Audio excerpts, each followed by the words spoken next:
রিতা খুবই কিপ্টে মহিলা ছিল এবং রিতার পুত্রবধূ ছিল খুবই মডেলিং এবং ঘুরতে ও কেনাকাটা করতে খুবই ভালোবাসতো।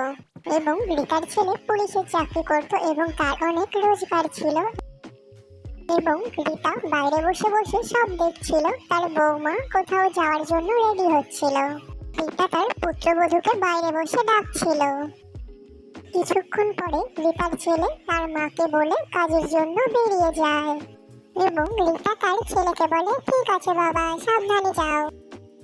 তারপর রিতার ছেলে সেখান থেকে বেরিয়ে যায় এবং কিছুক্ষণ পরে বৌমা আসে। রিতা তখন তার বৌমাকে ডেকে জিজ্ঞেস করে, এত সকালবেলা তুমি কোথায় যাচ্ছ? ঘরের সব কাজ ফেলে, রান্না বাড়ি ঘর মোছা বাসন মাজা ফেলে তুমি সকালবেলা কোথায় বেরোচ্ছ?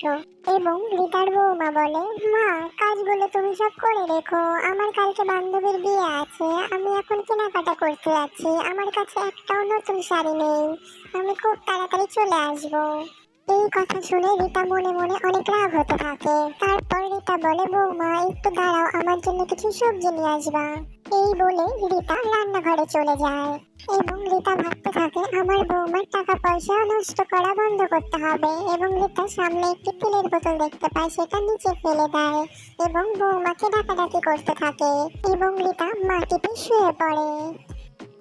রিতার ডাক শুনে রিতার বৌমা রিতার কাছে দৌড়ে আসে এবং রিতার বৌমা এসে দেখে তার শাশুড়ি মা নিচে পড়ে আছে। তার শাশুড়িকে অনেক ডাকাডাকি করতে থাকে, কিছুতেই সে উঠছিল না। তারপর তার বৌমা তাকে নিয়ে তার ঘরে শুইয়ে দেয়। তারপর রিতা চোখ মেলে দেখতে পায় তার বৌমা তার সামনে দাঁড়িয়ে আছে এবং তার বৌমার শপিং করা বন্ধ হয়ে যায়। এটা দেখে রিতার মনে মনে অনেক খুশি হতে থাকে।